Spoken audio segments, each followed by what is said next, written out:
Hello learners, कैसे हैं आप सब लोग। चलिए आपकी पीआईबी ज्ञान की क्लास शुरू करते हैं। पहली न्यूज़ है, prime minister holds official talks with prime minister of त्रिनिडाद and tobacco.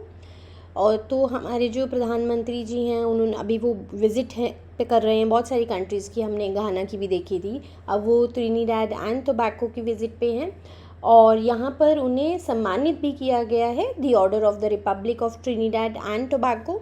ये उस कंट्री का हाईएस्ट सिविलियन अवार्ड है और ये जो हमारे प्रधानमंत्री नरेंद्र मोदी जी हैं वो फर्स्ट फॉरेन लीडर बने हैं टू रिसीव दिस डिस्टिंक्शन। और देखिए उन्होंने जब अपनी ऑफिशियल टॉक्स की उसमें उन्होंने ये भी प्लेज किया है कि ग्लोबल साउथ कॉपरेशन को वो स्ट्रेंथन करेंगे और इंडिया कैरिकॉम रिलेशंस को भी आगे बढ़ाएंगे। कैरिकॉम आपका कैरेबियन कमेटी है और इसके बारे में अभी हम अगली स्लाइड में बात करेंगे। इस मीटिंग में हमारे प्रधानमंत्री जी ने 6 मेमोरेंडम ऑफ अंडरस्टैंडिंग्स भी साइन किए हैं with prime minister of Trinidad and Tobago, जिसमें ये MOU साइन हुए हैं for pharmacopoeia standards, quick impact projects, culture में, स्पोर्ट्स में, डिप्लोमेटिक ट्रेनिंग में and Indian council for cultural relations की चेयर्स मिलेंगी हिंदी एंड इंडियन स्टडीज़ में। और ये चेयर्स कहाँ पर मिलेंगी? In university of West Indies. तो वहाँ पे इन 2 सब्जेक्ट्स को लाया जाएगा और उसे मैनेज करेगी हमारी ICCR। इवन कि हमारे प्रधानमंत्री जी ने प्लान्स भी अनाउंस किए हैं वहाँ पर कि OCI कार्ड्स जो आपके ओवरसीज़ सिटीजन्स ऑफ इंडिया होते हैं वो दिए जाएंगे to 6th generation of Indian origin individuals in Trinidad and Tobago. तो देखिए उसके उन्हें बहुत बेनिफिट्स मिल जाएंगे। एंड इवन उन्होंने ये भी कहा कि स्पेशलाइज्ड मेडिकल ट्रीटमेंट रहेगा under heal in India for Trinidad and Tobago citizens to access advanced care in India. तो देखिए क्या होता है, ये सब डिप्लोमेसी का ही पार्ट है। जब भी कोई प्रधानमंत्री किसी और कंट्री के हमारे कंट्री में विज़िट करेंगे या हम किसी और कंट्री में हमारे विज़िट करेंगे, टॉप डिग्नेटरीज जो भी हैं, तो वो कुछ ना कुछ मेमोरेंडम ऑफ अंडरस्टैंडिंग साइन करते हैं जिससे कल्चरल एक्सचेंजेस होते हैं, स्पोर्ट्स, बहुत सारे फील्ड्स में देखिए एक्सचेंजेस होते हैं। अब हमने 2 ऑर्गेनाइजेशंस की बात की थी पिछले स्लाइड में। सबसे पहले आपका ग्लोबल साउथ कॉपरेशन या फिर इसे साउथ साउथ कॉपरेशन भी कहा जाता है।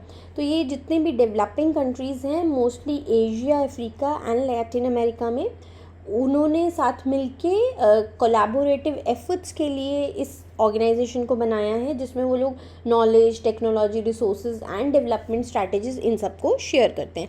क्योंकि देखिए यहाँ क्या है, डेवलपिंग कंट्रीज़ हैं, ऑब्वियसली इनका भी बहुत लंबा रूट है डेवलप्ड होने में, तो उसी के लिए इन्होंने ये बनाया है कि जिससे ये डेवलप्ड कंट्रीज़ की श्रेणी में आ सके। एंड इनका गोल है to strengthen political, economic and social ties without depending solely on developed nations और वेस्टर्न इंस्टीट्यूशंस। और इंडिया देखिए बहुत की एडवोकेट रहा है।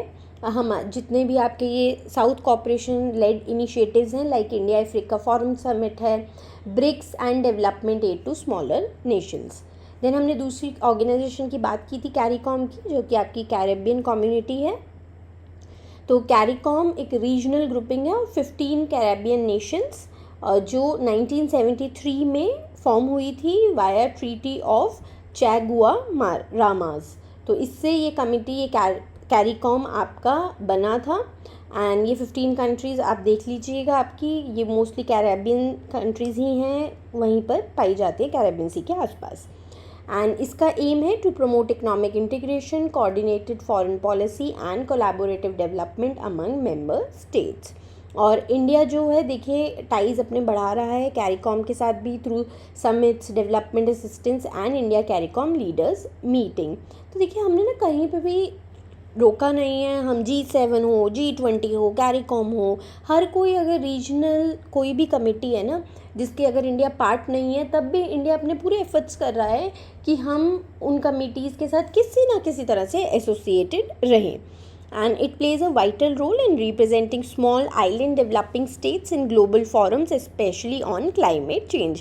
क्योंकि देखिए अगर ये छोटे छोटे से आइलैंड्स अकेले जाएंगे ना सोलली किसी भी ऑर्गेनाइजेशन, यूएन की अगर हम मीटिंग की बात ले लें तो इनकी सुनी नहीं जाएगी। पर जब ये लोग संयुक्त होकर कमेटी फॉर्म करके जाते हैं ना, तो इनका वही कहते हैं ना, पलड़ा भारी हो जाता है। तो ये अपनी बात सुना सकते हैं, इन्हें ग्लोबल फोरम पे सुना जाता है। इसीलिए जो आपने देखा होगा छोटे छोटे आइलैंड नेशंस हैं ना, ये अपनी कमेटीज ज़रूर बनाते हैं। Then next है INCWMC successfully concludes international conference on sustainable and responsible mining through best mine closure practices in Hyderabad. तो ये हमारी इंडियन नेशनल कमेटी है of the world mining Congress. ये अंडर मिनिस्ट्री ऑफ माइंस काम करती है और इन्होंने ही ये कॉन्फ्रेंस को, इंटरनेशनल कॉन्फ्रेंस को हैदराबाद में कंडक्ट किया है। और देखिए बहुत सारे फ्लैगशिप इनिशिएटिव्स हैं जो इस कॉन्फ्रेंस में लॉन्च किए गए हैं, ये जानने आपके लिए ज़रूरी है। जैसे कि मिशन ग्रीन बुकलेट, इसमें एक पब्लिकेशंस है by ministry of mines and your Indian national committee of world mining group, जिसमें बेसिकली वो प्रमोट करेंगे कि इन्वायरमेंटली रिस्पॉन्सिबल माइनिंग हम कैसे करें। देन विजन डॉक्यूमेंट्स भी लॉन्च किए गए for copper and aluminium sectors, कि इन सेक्टर्स को कैसे बढ़ावा दिया जाए हमारी कंट्री में, और इम्पोर्ट जो अभी देखिए इन चीज़ों का इम्पोर्ट हो रहा है उसको सब्स्टिट्यूट करना है। अब देखो क्यों हम चाहते हैं कि मेक इन इंडिया हो, एक तो विकसित भारत हम लोग हो जाएंगे बाय 2047, दूसरा हमारा इम्पोर्ट्स जो हैं वो कम होंगे, और इम्पोर्ट्स कम होने से क्या होता है, आपका करंट अकाउंट डेफिसिट भी कम होता है। तो इस सब के लिए भी देखिए विजन डॉक्यूमेंट्स हम देखेंगे हर सेक्टर में आजकल आ रहे हैं। देन रिक्लेम फ्रेमवर्क की भी बात की गई। Reclaim stands for rehabilitation and ecological restoration of closed lands and abundant mines. तो देखिए हमें इनको बिल्कुल छोड़ नहीं देना है, इनकी भी हमें ज़रूरत है कि हम इसके पोस्ट माइनिंग लैंड यूज़ कैसे करें, उस लैंड की डिग्रेडेशन जो हुई है उसको कैसे रिवर्स करें। Then exploration module on the government single window clearance system, ये एक डिजिटल टूल लॉन्च किया गया है इस कॉन्फ्रेंस में to streamline clearance and approvals for mining exploration activities. और देखिए जब सारे अप्रूवल्स और क्लियरेंस स्ट्रीमलाइन हो जाएंगे तो उससे क्या होगा, ईज़ ऑफ डूइंग बिजनेस को बढ़ावा मिलेगा। नेक्स्ट है India expands quality control orders from 14 to 156 in a decade, और ये union minister of commerce and industry Shri Piyush Goyal ji ने बोला है।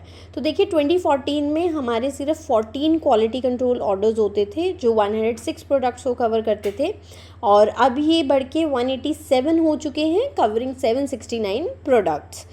तो देखिए आपके क्वालिटी कंट्रोल ऑर्डर्स क्या होते हैं, ये रेगुलेटरी मैंडेट्स हैं जो गवर्नमेंट ऑफ इंडिया इशू करती है, जिसके अकॉर्डिंग जितने भी प्रोडक्ट्स हैं, जैसे हमने 769 प्रोडक्ट्स की बात की है, इन्हें जो BIS bureau of Indian standards के उन्होंने जितने भी स्टैंडर्ड्स निकाले होते हैं उससे उन्हें मैच करना पड़ता है, कंप्लाई करना पड़ता है।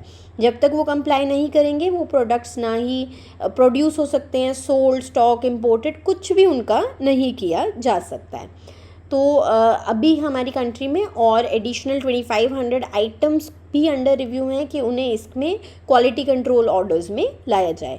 देखिए बहुत ज़रूरी है, आजकल तो देखो एडल्ट्रेशन इतनी है, चीज़ें इतनी ज़्यादा ख़राब आ रही हैं, तो क्वालिटी कंट्रोल ऑर्डर्स तो एक तरह से हर एक चीज़ पे लगना बहुत ज़रूरी है।